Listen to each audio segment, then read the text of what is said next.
स्वाध्याय इयत्ता 9वी इतिहास धडा 4 आर्थिक विकास प्रश्न उत्तरे।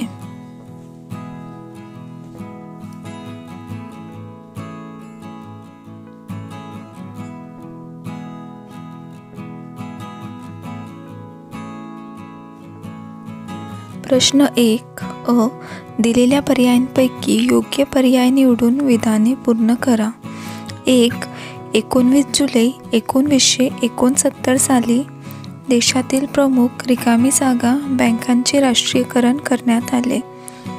पर्याय अ 12, पर्याय ब 14, पर्याय क 16, पर्याय ड 18। उत्तर आहे 14। प्रश्न 2 20 कलमी कार्यक्रमाची रिकामी जागा यांनी घोषणा केली। पर्याय अ पंडित नेहरू, पर्याय ब लाल बहादूर शास्त्री, पर्याय क इंदिरा गांधी, पर्याय ड पी.व्ही. नरसिंहराव। उत्तर आहे इंदिरा गांधी।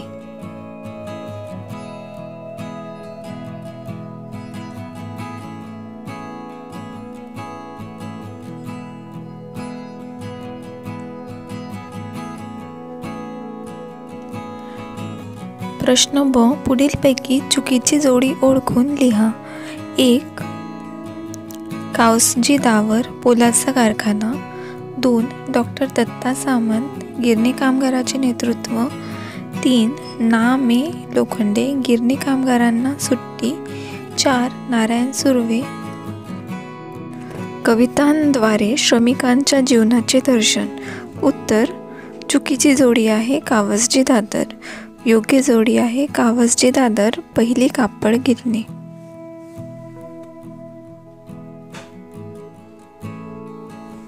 प्रश्न 2 अ दिलेल्या सूचनेप्रमाणे कृती करा।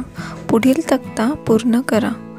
पंचवार्षिक योजना कालावधी व उद्दिष्टे। पहिली 1951 ते 1956 शेती सामाजिक विकास। दुसरी 1956 ते 1961 औद्योगिकीकरण। तिसरी 1961 ते 1966 विषमतेचे निर्मूलन रोजगार संधी विस्तार राष्ट्रीय उत्पन्नात वाढ।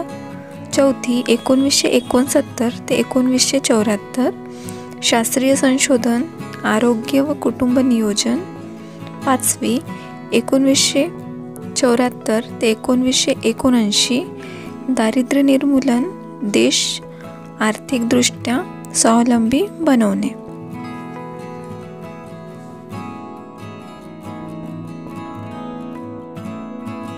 प्रश्न ब टिपा लिहा।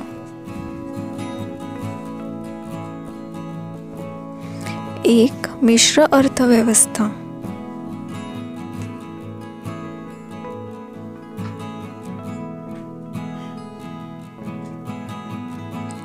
उत्तर ज्या अर्थव्यवस्थेत काही उद्योग खाजगी उद्योजकांच्या मालकीचे असतात तर काही सरकारी मालकीचे असतात अशा अर्थव्यवस्थेस मिश्र अर्थव्यवस्था असे म्हणतात। भारत स्वतंत्र झाल्यावर आर्थिक विकास साधण्यासाठी भारताने मिश्र अर्थव्यवस्थेचा स्वीकार केला। मिश्र अर्थव्यवस्थेत भांडवलशाही आणि समाजवादी अर्थव्यवस्थांतील चांगले गुण एकत्र आणण्याचा प्रयत्न केलेला असतो। या अर्थव्यवस्थेत उद्योगातील नफ्याची प्रेरणा, नियमपालन, कालबद्ध नियोजन इत्यादी गोष्टींचा विचार केलेला असतो।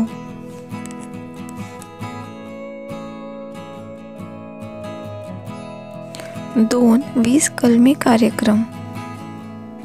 उत्तर 1 जुलै 1975 रोजी प्रधानमंत्री इंदिरा गांधी यांनी 20 कलमी कार्यक्रमाची घोषणा केली। त्यातील प्रमुख तरतुदी पुढीलप्रमाणे: 1. शेती आणि शहरी भागातील कमाल जमीनदारांना संपत्तीची समान वाटणी, शेतमजुरांना किमान वेतन, जलसंधारण योजनात वाढ करणे। 2. कामगारांच्या उद्योग क्षेत्रात सहभाग, राष्ट्रीय प्रशिक्षण योजना आणि वेठबिगार मुक्ती करणे। 3. कर चुकवेगिरी, आर्थिक गुन्हे व तस्करी रोखणे। 4. जीवनावश्यक वस्तूंचे दर नियंत्रण, रेशनिंग व्यवस्थेत सुधारणा करणे. 5. हातमाग क्षेत्र विकासाद्वारे उत्तम वस्त्रोद्योग निर्मिती, दुर्बल घटकांची कर्जमुक्ती, घर बांधणी, दळणवळण सुविधा, शाळांसाठी शैक्षणिक साहित्य उपलब्ध करून देणे. प्रश्न 3 अ. पुढील विधाने सकारण स्पष्ट करा. 1. स्वतंत्र भारताने मिश्र अर्थव्यवस्थेचा स्वीकार केला. उत्तर: प्रत्येक अर्थव्यवस्थेचे काही फायदे आणि काही तोटे असतात. काही देशांमध्ये भांडवलशाही अर्थव्यवस्था होती, तर काही देशांमध्ये समाजवादी अर्थव्यवस्था होती. मिश्र अर्थव्यवस्थेत भांडवलशाही व समाजवादी अर्थव्यवस्थेतील चांगले गुण होते. देशहिताला प्राधान्य देण्याची वृत्ती मिश्र अर्थव्यवस्थेत दिसून येते. मिश्र अर्थव्यवस्थेत दीर्घकालीन विकासावर अधिक भर दिला जातो. या अर्थव्यवस्थेत मोठी गुंतवणूक करून उद्योग सुरू करण्यास उद्योजक पुढे येत नाहीत, म्हणून तेथे सरकारलाच पुढाकार घ्यावा लागतो. त्यामुळे सरकारला आणि खाजगी उद्योजकांना उद्योग सुरू करता येतात. या सर्व कारणांमुळे स्वतंत्र भारताने मिश्र अर्थव्यवस्थेचा स्वीकार केला. 2. 1969 मध्ये बँकांचे राष्ट्रीयकरण करण्यात आले. उत्तर: भारताने स्वातंत्र्योत्तर कालखंडात मिश्र अर्थव्यवस्था स्वीकारली होती. योजना राबवताना तूट निर्माण झाल्यास ती भरून काढण्यासाठी बँकांचे राष्ट्रीयकरण होणे गरजेचे होते. राष्ट्रीयकरण झाल्यावर या बँकांना मिळणारा नफा सरकारी खजिन्यात जमा होणार होता. याच्या जोडीला लघु व मध्यम उद्योगांचे विकास धोरण राबवणे आवश्यक होते. या सर्व कारणांमुळे प्रधानमंत्री इंदिरा गांधी यांनी 19 जुलै 1969 रोजी 14 बँकांचे राष्ट्रीयकरण केले. 3. गिरणी कामगार संपावर गेले. उत्तर: काही उद्योगांत कामगाराचे पगार वाढत होते. त्यांना बोनसची रक्कम जास्त मिळत होती.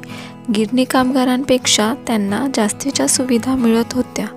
त्यामुळे गिरणी कामगारात असंतोष वाढत होता. 1981च्या दिवाळीत कामगारांना 20% बोनसची अपेक्षा होती.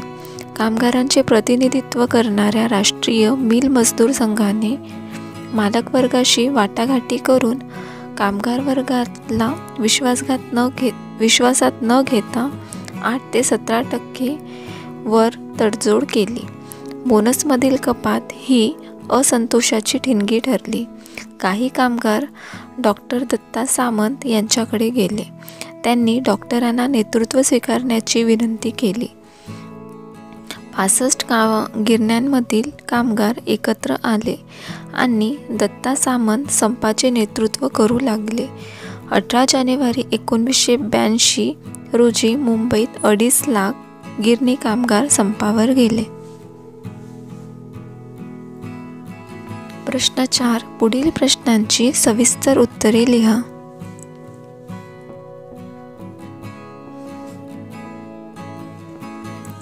1. 8व्या पंचवार्षिक योजनेत कोणते कार्यक्रम सुरू करण्यात आले? उत्तर: 1. प्रधानमंत्री रोजगार योजना. 2. महिला समृद्धी योजना. 3. राष्ट्रीय सामाजिक आर्थिक सहाय्य योजना. 4. मध्यान्ह आहार योजना. 5. इंदिरा महिला आयोग योजना. 6. गंगा कल्याण योजना.